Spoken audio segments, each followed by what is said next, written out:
Hello everyone, welcome back to YouTube channel. चलिए तो फिर इस वीडियो में आप लोगों को बताने वाले बाल विकास और शिक्षा शास्त्र से रिलेटेड बहुत ही इंपॉर्टेंट कुछ क्वेश्चंस। सारे क्वेश्चंस को एक बार अच्छे से देख लीजिए और समझ लीजिए। हो सकता है इस क्वेश्चन से रिलेटेड कोई भी क्वेश्चंस आपको आपके एग्जाम में पूछे जा सकते हैं। चलिए तो फिर वीडियो स्टार्ट करते हैं। फ्रेंड, अगर चैनल में न्यू है ना, हमारा चैनल जरूर सब्सक्राइब कर लीजिए, क्योंकि हमारे चैनल में आपको शिक्षक भर्ती की तैयारी करवा रहे हैं और आगे आपके लिए बहुत सारी इंपॉर्टेंट वीडियोस लाते रहेंगे।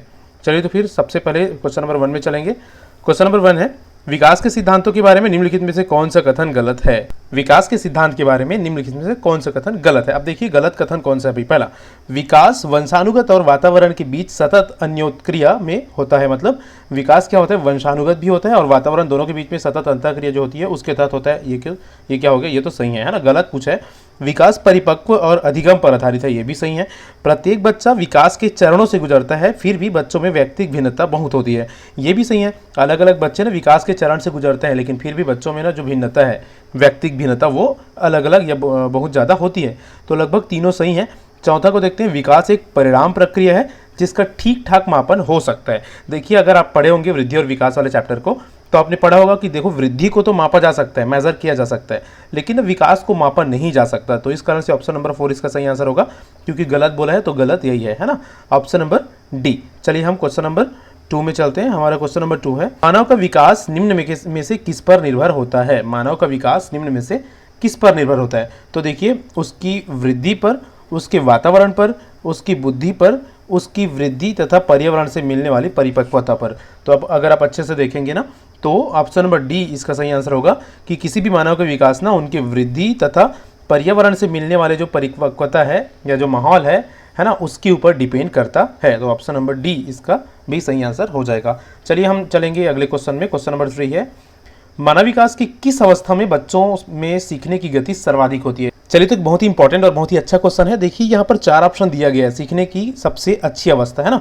एक बाल्यावस्था है, शैशवावस्था है, प्रौढ़ावस्था है और किशोरावस्था है। तो यहाँ पर अगर आप देखेंगे ना, तो जो अवस्थाएं हैं उनकी अलग अलग एज होती है। अगर हम बाल्यावस्था या सबसे पहले शैशवावस्था की बात करें, तो कॉमनली 0 से 5 साल तक की उम्र वाले बच्चों को ना शैशवावस्था में काउंट किया जाता है। हालांकि पियाजे के अनुसार पियाजे ने 0 से 2 वर्ष के अवस्था को शैशवावस्था में काउंट किया है, लेकिन अगर हम एक मानक एज देखें या एक सामान्य रूप से देखें, तो 0 से 5 वर्ष को बोलते हैं और यही सबसे अच्छा सीखने की अवस्था होती है, शैशवावस्था। ठीक है, शैशवावस्था इसका सही आंसर होगा कि 0 से 5 वर्ष तक के जो बच्चे होते हैं उनमें ना किसी भी चीज़ को सीखने की सबसे ज़्यादा क्षमता होती है, सर्वाधिक गति से सीखते हैं। ठीक है, चलिए अगला हम चलेंगे। बाल विकास का निम्न में से कौन सा सिद्धांत यह बताता है कि बालक सबसे पहले अपने सिर और भुजाओं की गति पर नियंत्रण करना सीखता है और उसके बाद अपने पैरों पर। ठीक है, आप लोगों को पता होगा कि जो बालकों में वृद्धि या विकास की जो गति है ना, कहाँ से कहाँ तक होता है, सिर से पैर की ओर होता है कि नहीं। तो ये कौन से सिद्धांत के अकॉर्डिंग ये हमको पता चलता है। तो अगर आप 4 ऑप्शन में देखेंगे, विकास क्रम की एकरूपता है, परस्पर संबंध का सिद्धांत है, विकास की दिशा का सिद्धांत है और एकीकरण का सिद्धांत है। यहाँ पर चारों ऑप्शन है और बहुत ही अच्छा क्वेश्चन है। तो अगर आप देखेंगे तो इसका सही आंसर होगा विकास की दिशा का सिद्धांत। ऑप्शन नंबर सी इसका सही आंसर हो जाएगा ना, विकास की दिशा का। हम अगले क्वेश्चन में चलेंगे। निम्नलिखित में से कौन बालक के विकास को प्रभावित करने वाले आंतरिक कारण है। आंतरिक कारण बोले हैं वृद्धि, शारीरिक कारण, अनुवांशिक गुण या उपरोक्त सभी। तो क्योंकि आंतरिक कारण बोला गया है ना, इस कारण से अगर आप देखेंगे तो जो अनुवांशिकी गुण होते हैं वो उसको हम आंतरिक कारणों में देख सकते हैं, है ना, कि जो अनुवांशिक गुण है वो क्या है, बालक के विकास को प्रभावित करने वाले आंतरिक कारण है। ठीक है, ऑप्शन नंबर सी इसका सही आंसर हो जाएगा। चलिए हम अगला चलेंगे। बच्चे के विकास में उनके परिवेश का जो प्रभाव पड़ता है उसे क्या कहते हैं। बच्चों के विकास में उनके परिवेश का जो प्रभाव पड़ेगा, तो परिवेश से जो प्रभाव पड़ेगा भाई उनको बोलेंगे पालन पोषण। ठीक है, पालन पोषण इस तरह से होता है, वही उनकी वृद्धि या विकास में उसका प्रभाव पड़ता है और इसी प्रभाव को, पालन पोषण के ही प्रभाव को उनके परिवेश के प्रभाव से जोड़ा जाता है। क्योंकि देखिए अगला और जो ऑप्शन अगर आप देखेंगे ना, संवेगात्मक विकास का प्रभाव हो जाएगा, सामाजिक विकास, और ये परिवेश के लाभ हो जाएंगे। लेकिन परिवेश का जो प्रभाव पड़ता है उसे क्या कहते हैं, ऐसा बोला गया है ना। तो परिवेश के जो प्रभाव पड़ते हैं उसे बोला जाता है पालन पोषण। देखिए, क्योंकि यहाँ पर ना बात सिर्फ किस चीज़ की हुई है, बात सिर्फ हुई है प्रभाव का, है ना। लेकिन यहाँ पर अगर हम सामाजिक विकास बोल रहे हैं तो विकास प्रभाव मतलब सिर्फ विकास हो ऐसा जरूरी नहीं है। ठीक है, प्रभाव नकारात्मक भी हो सकते हैं, सकारात्मक भी हो सकते हैं। तो सामाजिक विकास ना आके यहाँ पर पालन पोषण आ जाएगा। ठीक है, चलिए अगला क्वेश्चन में हम चलेंगे। निम्नलिखित में से कौन सा मुख्य रूप से अनुवांशिकता संबंधी कारक है। अनुवांशिकता संबंधी कारक, जेनेटिकली कारक कौन से होते हैं। आंखों का रंग, सामाजिक गतिविधियों में भागीदारिता, समकक्ष व्यक्तियों के समूह के प्रति अभिभूति और चिंतन पैटर्न। ठीक है, तो देखिए अगर आप ना ये वाले ऑप्शन देखेंगे तो सामाजिक गतिविधि में भागीदारिता कोई ज़रूरी नहीं कि आनुवंशिकता हो। ठीक है, और चिंतन पैटर्न भी नहीं है और ये भी नहीं है। तो आंखों का रंग जो है वो एक हम उसको जोड़ सकते हैं किससे, आनुवंशिकता से या आनुवंशिकता संबंधी कारण से, है ना। चलिए अगला हम चलेंगे। यदि किसी बालक की मानसिक आयु 12 वर्ष एवं वार्षिक आयु क्या है 10 वर्ष है तो उनकी बुद्धि लब्धि कितनी होगी। तो बुद्धि लब्धि निकालने की आपको आई होप की जो फार्मूला है वो पता होगा। ठीक है, यहाँ पर इसका सही आंसर होगा 120।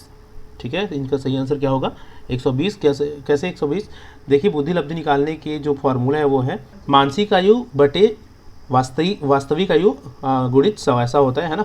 मानसिक आयु अपॉन वास्तविक आयु, मतलब अभी कौन सा मानसिक आयु है और वास्तविक आयु है उनको 100 से गुणा करते हैं तो ये आ जाता है। तो आप इसको ऐसा करके भी देख सकते हैं। मानसिक आयु क्या बोला है, मानसिक आयु बोला है 12 और उनका वास्तविक आयु क्या बोला है, वास्तविक आयु बोला है 10 और इसको अगर हम 100 से गुणा करेंगे, है ना, तो ये हो जाएगा 1200 और 120, है कि नहीं। चलिए हम इस तरह से आप ये बुद्धि लब्धि निकाल सकते हैं ना, एग्जाम में आते हैं, आप देखे होंगे। चलिए नेक्स्ट क्वेश्चन में चलते हैं। फ्रांसीसी मनोवैज्ञानिक अल्फ्रेड बिने एवं उनका साथी जो साइमन है ना, जिन्होंने बुद्धि परीक्षण किया था, बिने साइमन के मापन के आधार के लिए सर्वाधिक उपयुक्त पाया है। ठीक है, जो अल्फ्रेड बिने और उनके साथी साइमन ने बुद्धि के मापन के आधार के लिए, बुद्धि के मापन करना है ना, बुद्धि को मापना है तो उसका आधार के लिए सबसे उपयुक्त क्या होगा बुद्धि को मापने के लिए, तो सबसे उपयुक्त क्या होगा। तो अगर आप देखेंगे चार ऑप्शन दिख रहे हैं आपको। एक तो बच्चों की रुचि हो गए, दूसरा बच्चों के निर्णय, स्मृति, तर्क एवं अंकित जैसे मानसिक कार्य पर मापा जाएगा, बच्चों की शारीरिक क्षमता या उपयुक्त में से कोई नहीं। तो भाई देखो क्या मापना है, बुद्धि को मापने का सर्वाधिक उपयुक्त आधार अगर हम देखें ना तो बच्चों के निर्णय, स्मृति, तर्क ऐसे जो क्षमता होती है, ठीक है, ये सभी चीज़ें अंकित करने के उनके जो मानसिक कार्य से रिलेटेड क्षमता होती है वही क्या होगा, उनकी बुद्धि को मापने का सर्वाधिक उपयुक्त आधार होगा। Option number B. ठीक, निम्नलिखित में से कौन सा तरीका भाषा सीखने का साधन है, भाषा सीखने का साधन। तो कहानी सुनना, प्रश्न उत्तर के माध्यम और अनुकरण, ये सभी क्या है, भाषा सीखने के साधन है, सभी से भाषा सीख सकते हैं कोई बच्चा। सृजनात्मक चिंतन होता है, सृजनात्मक चिंतन क्या होता है। ठीक है, तो सृजनात्मक चिंतन एक उच्च अपसारी विचार होती है, क्या होती है, उच्च अपसारी विचार होती है। ठीक है, अगला क्वेश्चन देखिए, कक्षा में मौजूद बहुभाषिता क्या है। देखे होंगे कि किसी भी कक्षा में सपोज मल्टीलिंगुअलिज्म या बहुभाषिता पाई जाती है तो उसको किस रूप में देखा जाता है। बच्चों का लक्ष्य भाषा सीखने के लिए हतोत्साहित करती है कि एक जटिल या कठोर चुनौती है, भाषा शिक्षा में बाधक है, संसाधन के रूप में। तो 2005 ने भी जो बहुभाषिता है ना उसको संसाधन के रूप में माना है, उसको एक रिसोर्स के रूप में माना है। तो ऑप्शन नंबर डी इसका सही आंसर होगा कि जो बहुभाषिता है वो भाषा शिक्षण में एक संसाधन के रूप में प्रयुक्त हो सकती है। ठीक है, चलिए अगला क्वेश्चन देखिए, मूल्यांकन शिक्षक एवं शिक्षार्थी दोनों के लिए किस प्रकार का कार्य करता है। मूल्यांकन किस प्रकार का कार्य करता है, तो देखिए चाहे शिक्षक हो या शिक्षार्थी हो, मूल्यांकन एक पुनर्बलन या मोटिवेशन का कार्य करता है। पुनर्बलन मतलब रीइंफोर्समेंट। तो मूल्यांकन क्या करता है, दोनों के लिए रीइंफोर्समेंट या पुनर्बलन का कार्य करता है। ऑप्शन नंबर ए इसका सही आंसर होगा। अगला क्वेश्चन देखिए, क्रिस्टिना अपने कक्षा को क्षेत्र भ्रमण पर ले जाती है और वापस आने पर अभ्यर्थियों के साथ भ्रमण पर चर्चा करती है। तो ये किस चीज़ को संकेत करता है, तो ये संकेत करता है सीखने के लिए आकलन को। ठीक है, अगला क्वेश्चन देखिए, पढ़ाई के दौरान असफल होने वाले विद्यार्थियों का मूल्यांकन निम्नलिखित में से किस प्रणाली के तहत होता है।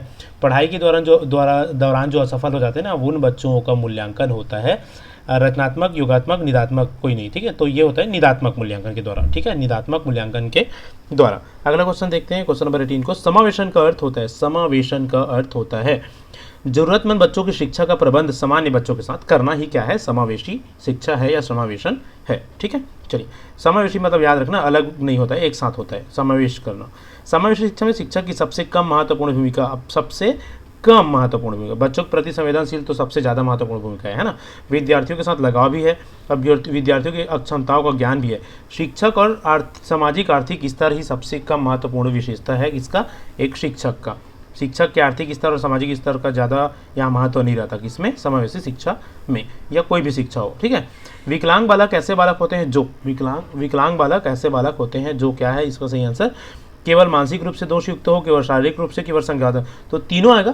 तीनों रूप से जो दोषयुक्त होते हैं उसी को क्या बोलते हैं, विकलांग बालक। तो अगर इस क्वेश्चन को अगर आप देखेंगे ना तो इस क्वेश्चन को इस तरह से होना चाहिए था वैसे कि केवल मानसिक रूप से दोष है तो ये भी केवल, तो केवल वाला नहीं आता है ना, तो इसमें केवल नहीं रहना था, मानसिक रूप से दोष, शारीरिक रूप से दोष और संवेगात्मक रूप से दोष होना था। तो इसका सही आंसर ऑप्शन नंबर डी आता। जब केवल बोल दिया है ना, तो यहाँ पर ऑप्शन में उपयुक्त में से कोई नहीं ऑप्शन अगर आता, क्योंकि केवल बोला है ना, क्योंकि केवल नहीं आएगा, क्योंकि तीनों को मानसिक रूप से विकलांग बालक मानेंगे, चाहे वो मानसिक रूप से हो, शारीरिक रूप से हो, संवेगात्मक रूप से हो, है ना। तो ऑप्शन के हिसाब से हम अपना कंसेप्ट क्लियर रखना, ठीक है। केवल नहीं, इसको ऑप्शन में आप मानसिक रूप से दोष ये मानो, ठीक है। और अगर केवल बोल दिया गया है तो ऑप्शन में उपरोक्त में से कोई नहीं रहता, ठीक है, तो वो आ जाता। चलिए अगला क्वेश्चन चलते हैं। निम्न में से कौन सा कारण श्रवण दोष का है? श्रवण दोष का कारण क्या है? सभी है, कान में दर्द, कान का अक्सर भारी रहना और ये सब चीज़, ठीक है। नेक्स्ट क्वेश्चन देखो, मस्तिष्क में क्षति के कारण बातचीत करने में आंशिक या पूर्णतः अक्षमता को क्या बोलते हैं? मस्तिष्क में क्षति, देखो अफेजिया, डिसलेक्सिया, डिस्फेजिया और डिस्कैल्कुलेशिया। डिस्कैल्कुलिया मतलब होता है गणितीय संबंधित अक्षमता, है ना। डिसलेक्सिया है पठन संबंधित अक्षमता, और डिस्फेजिया और अफेजिया है वाचन कौशल संबंधित अक्षमता। किससे संबंधित? वाचन कौशल या बोलने से संबंधित। तो अफेजिया और डिस्फेजिया में छोटा सा अंतर है, तो ये जब भी ये क्षति वाली बात है तो डिस्फेजिया लगाना, ठीक है। तो यहाँ पर डिस्फेजिया आएगा इसका आंसर। डिस्फेजिया और अफेजिया दोनों वाचन कौशल से संबंधित ही अक्षमता है। मस्तिष्क के सेरेब्रम में क्षति के कारण अगर बोला गया है तो यहाँ पर हो जाएगा मस्तिष्क के सेरेब्रम में क्षति के कारण, तो अप्रेक्सिया हो जाएगा। क्या हो जाएगा? अप्रेक्सिया हो जाएगा।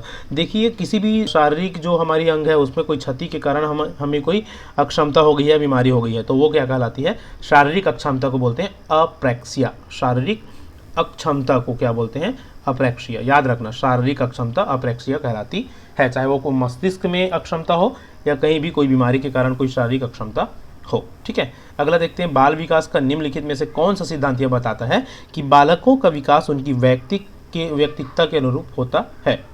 तो व्यक्तिक भिन्नता के ऊपर या व्यक्तिकता के ऊपर होता है। तो व्यक्तिक भिन्नता वाले जो कारण है या व्यक्तिक अंतर का जो सिद्धांत है वही यह बताता है कि सभी बालक का जो विकास है ना, वह व्यक्तिकता या उनके व्यक्तिगत कारणों से होता है या व्यक्तिगत भिन्नता उनके विकास में पाई जाती है, ठीक है।